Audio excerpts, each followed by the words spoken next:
Hello and welcome to the Past Functional Skills video solutions for the Edexcel Functional Skills English Level 2 Reading Practice Paper 2.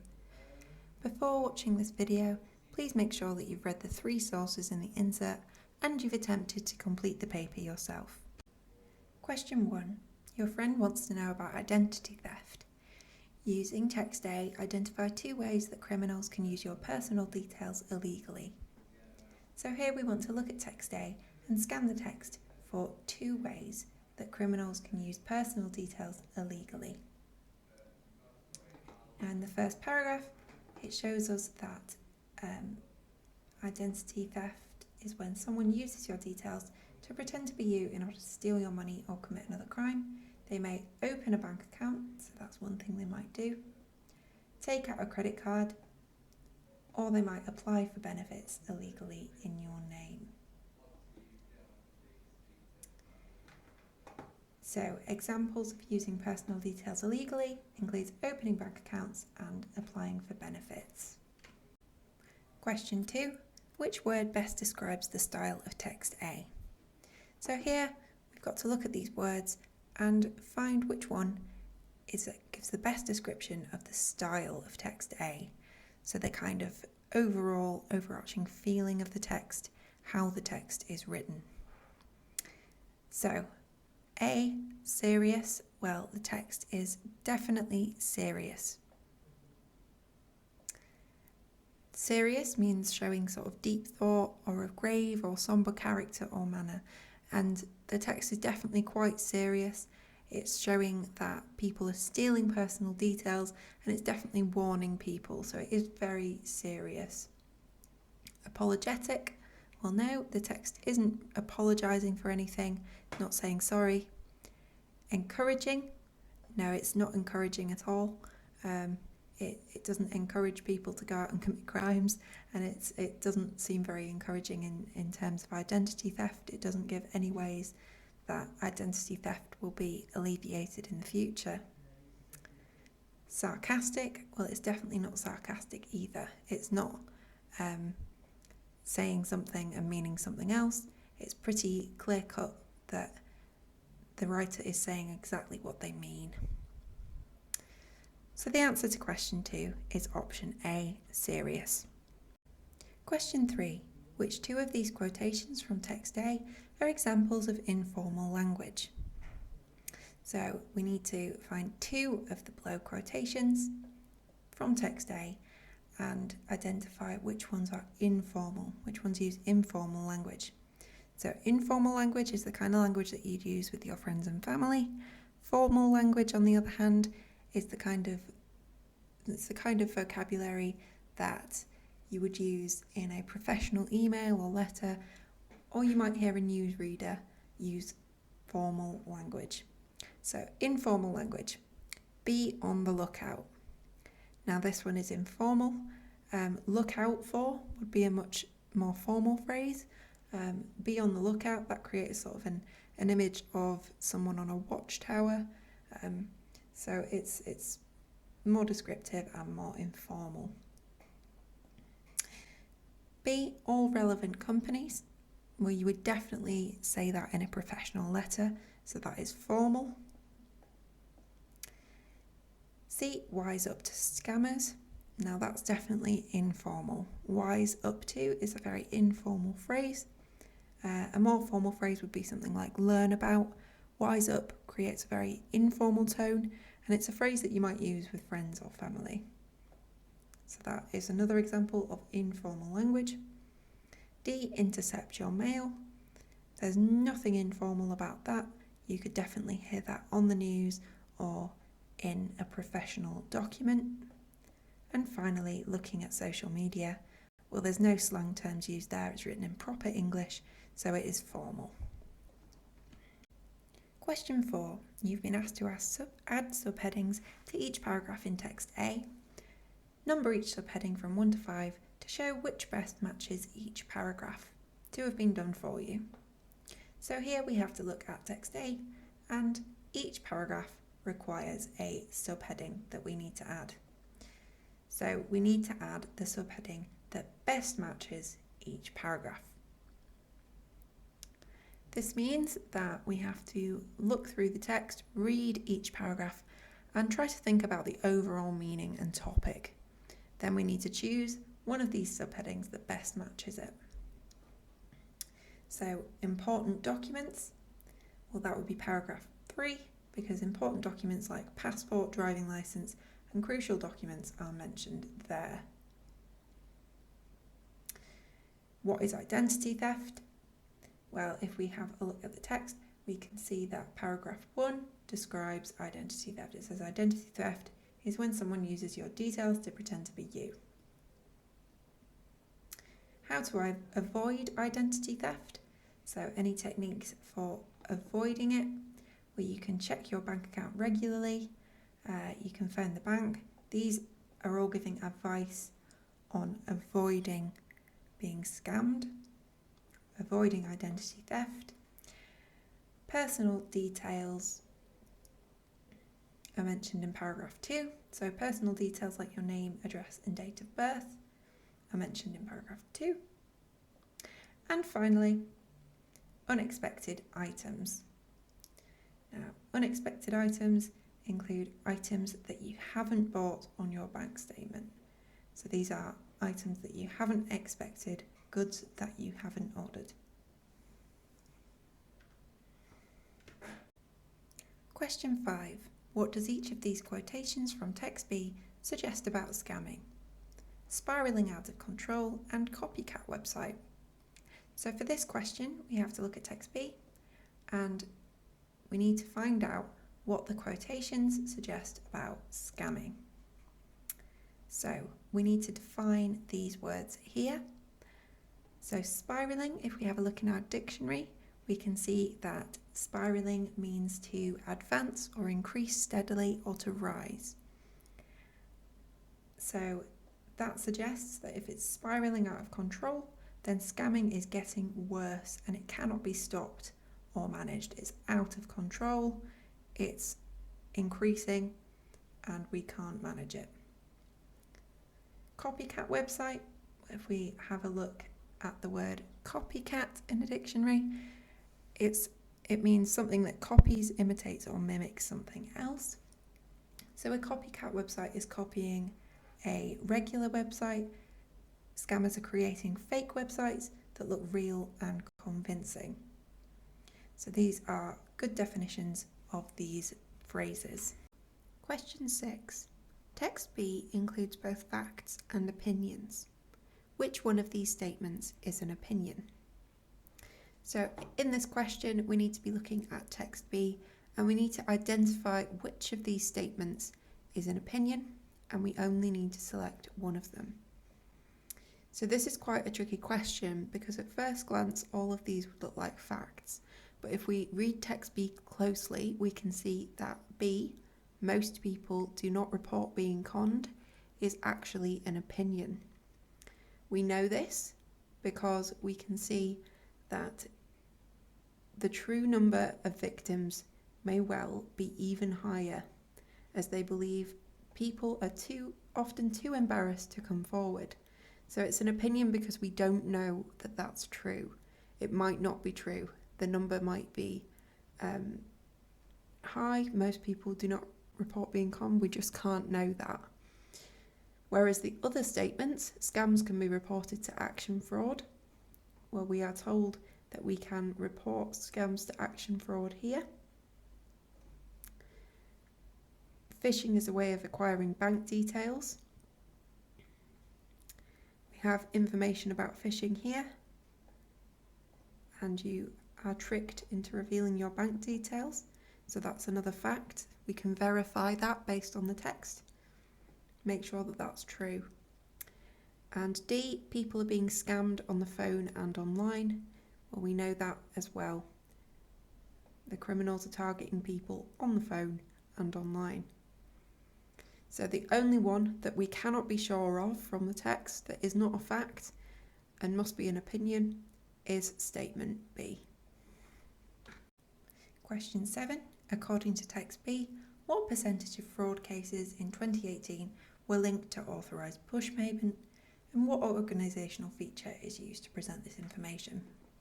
So we're looking at text B and we're finding a percentage of fraud cases in 2018 that are linked to authorised push payment. So we need to be looking for these keywords in the text. And then we need to state which organisational feature is used to present the information. So how do we know this? So if we have a look at text B, we see that in this table here, we can see that authorised push payment, 30%. So the table has shown us that 30% of fraud cases in 2018 were linked to authorised push payment. Question 8. Using text B, identify 2 examples of email fraud. And then, using text B, identify 2 ways that you can avoid email fraud.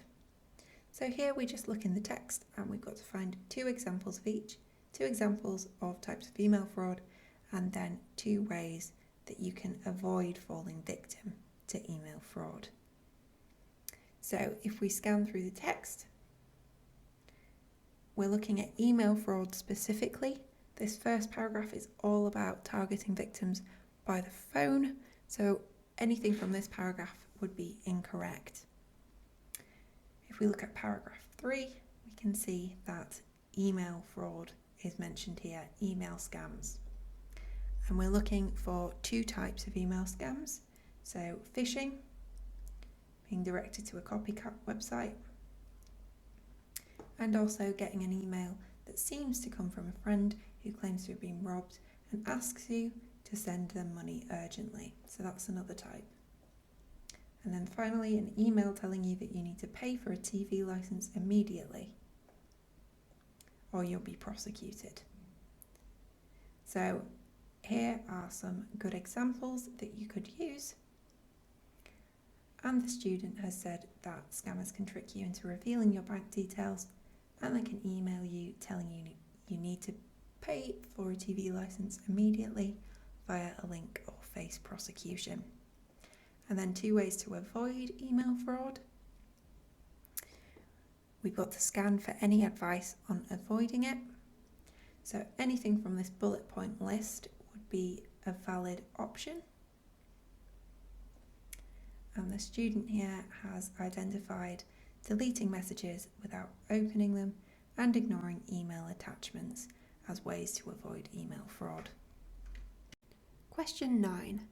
Using text C, identify 2 quotations that show people are shocked to discover someone has tried to cheat them. So here we need to look only at text C, and we're going to find 2 quotations from the text. So 2 things that the text directly says that show people are shocked to discover someone has tried to cheat them.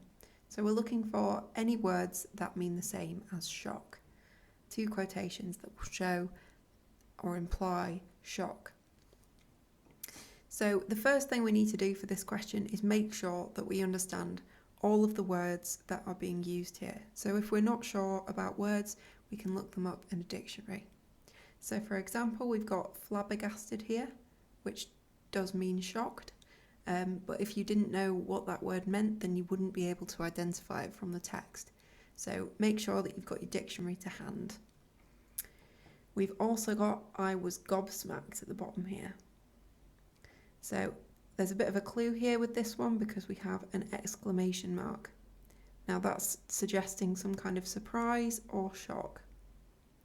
So the student has correctly identified I was flabbergasted and I was gobsmacked as 2 quotations from the text that show people's shock. Now it's important that you're using quotations, so exactly copying what's written in the text. I was flabbergasted, I was gobsmacked. Question 9. Using text C, identify 2 quotations that show people are shocked to discover that someone's tried to cheat them. So here we're being asked to look at text C and find 2 quotations from the text that show people are shocked to discover that someone has tried to cheat them. So people that are being conned and they're feeling shocked, very surprised about it. So here the student has scanned through the text and they've identified words that mean the same as shocked, that show the shock that people are feeling. So they've identified, I was flabbergasted. Now that means shocked. And if you didn't know that, then you can look up the word in a dictionary. And I was gobsmacked, another word that means shocked. So they would gain both marks for this question. Question 10. Using text C, identify 2 language features the writers use to describe their experience of scams. Give an example to support each answer. So here we want to look for techniques that have been used, and we're going to scan through the text or highlight them. So here the students identified that colloquial language has been used in the text, and that means slang words, informal language. And the example that they've given is a big fat con, and that's definitely informal, definitely colloquial. You definitely wouldn't say that in a professional document, but you might say it to friends and family. A language feature, simile, as well, has been used, and the example that they've given is like greased lightning. So a simile is where you compare one thing to something else, and if it's being described as like greased lightning, then that is a good example of a simile that's being used. Now these are not the only 2 options that you could choose from the text. You could scan through the text and see any language features that you specifically can spot, see if there's any alliteration, any metaphors used in there, any examples of the rule of 3, for example. Question 11. Which one of these quotations from text C conveys a positive view of people who help victims of fraud? So in this question, we're looking at text C, and we want to find a positive view of the people who help victims of fraud. So the first one, A, the helpline person who was reassuring. Now here this is quite a positive view, because if they are reassuring people, then that means that they are really kind, friendly, and they're helping people, making them feel more confident.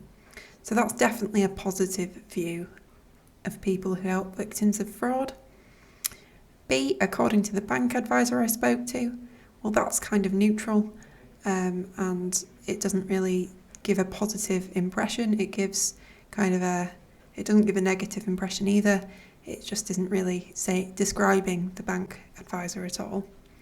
C, she phoned the local police to report him. Again, we're not really describing the local police and how they've helped here. We're not painting them in a positive light. And D, he came to the door in uniform and he had ID. Again, we're just describing here. We're just describing what happened. We're not giving any sort of positive adjectives like reassuring. So the correct answer for question 11 is A. Question 12. You may use a dictionary to answer this question. A. More and more adept. Give one word or phrase to replace adept that keeps the meaning of this quotation from text A the same. So in this question, we've got to use a dictionary and find the meaning of the word adept, and then give a word or phrase that is going to replace this word in this quotation, but keep the meaning the same. So a word that means the same as adept. Now, if we look in the dictionary, we can see that adept means a very skilled or proficient person or thing, or an expert. So skilled would be a perfectly acceptable word or phrase here. Means the same as adept. B, being so gullible. Give one word or phrase to replace gullible that keeps the meaning of this quotation the same. So we're doing exactly the same thing here, but this time we're going to look up gullible in the dictionary and then give a word or phrase that means the same. So gullible means easily deceived or cheated. So someone who's easily deceived is trusting. They are gullible, they've trusted somebody that they shouldn't have trusted. Question 13. Compare similar ideas from text A and text C about what you need to do to protect yourself from scams.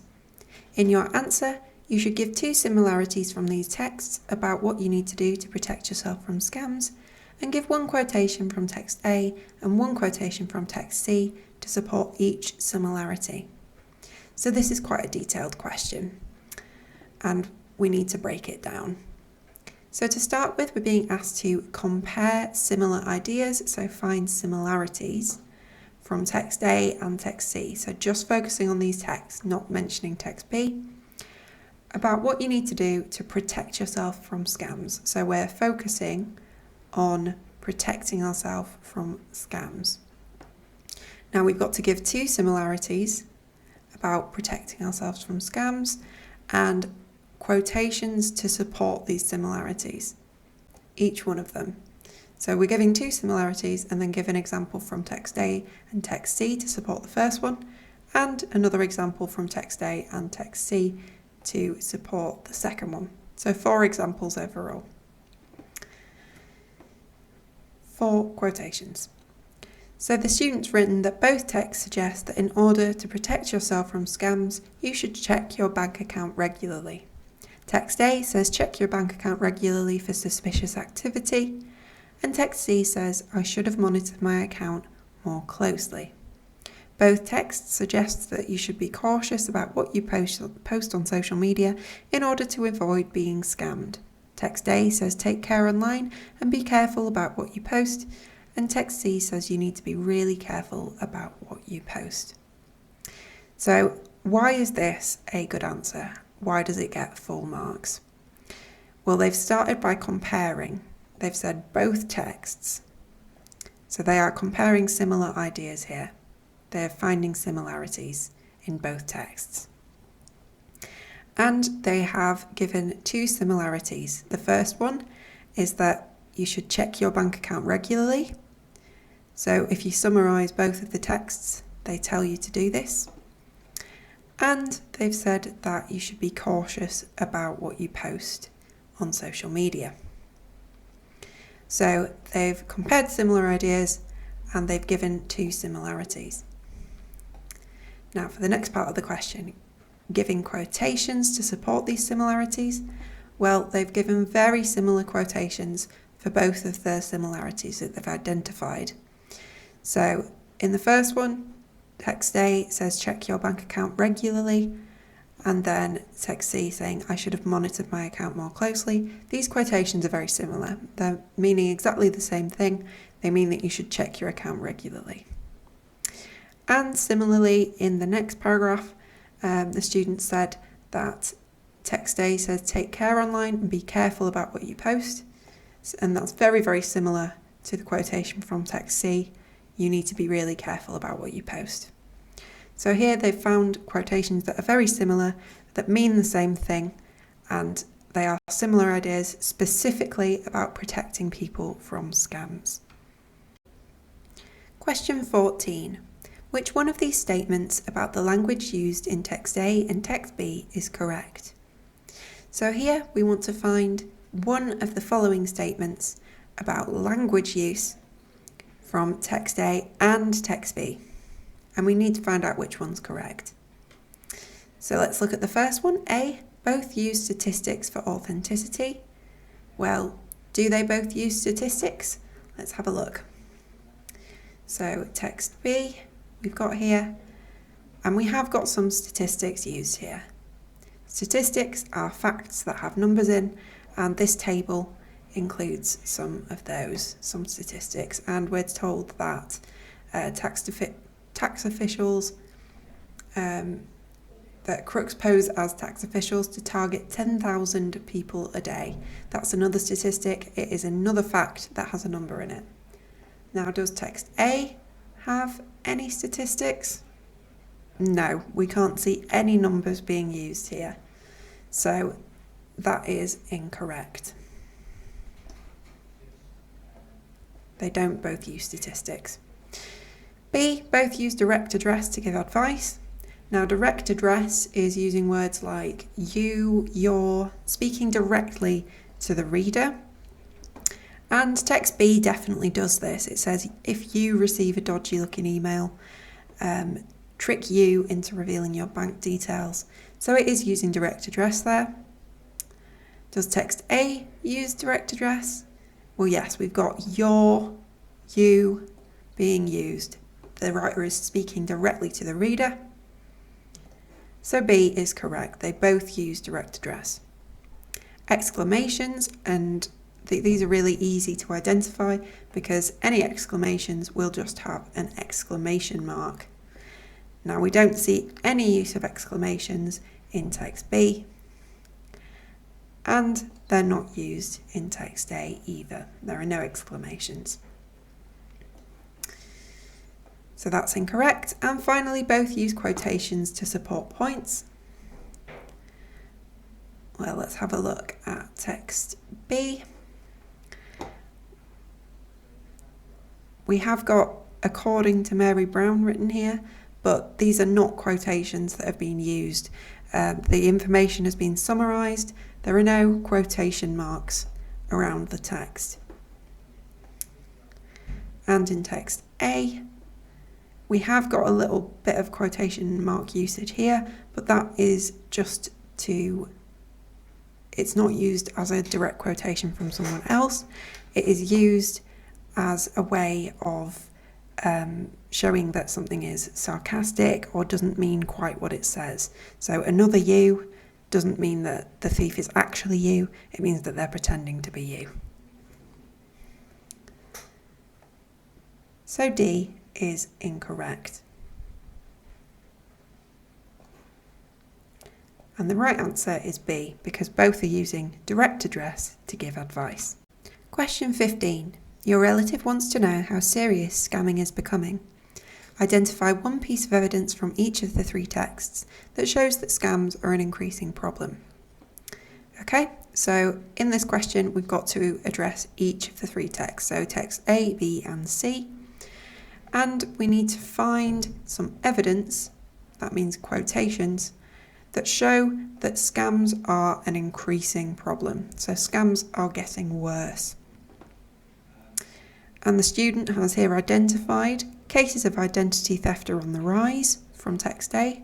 Now that phrase there, on the rise, definitely indicates that scams are an increasing problem. They're getting worse, they're on the rise, getting higher. B, the soaring number of scams. So they've identified an appropriate quote from text B there as well. That soaring number again shows that the problem is increasing. And in text C, they've identified this quotation. More people are falling for scams every day. So again, more people shows an increase in the problem of scams.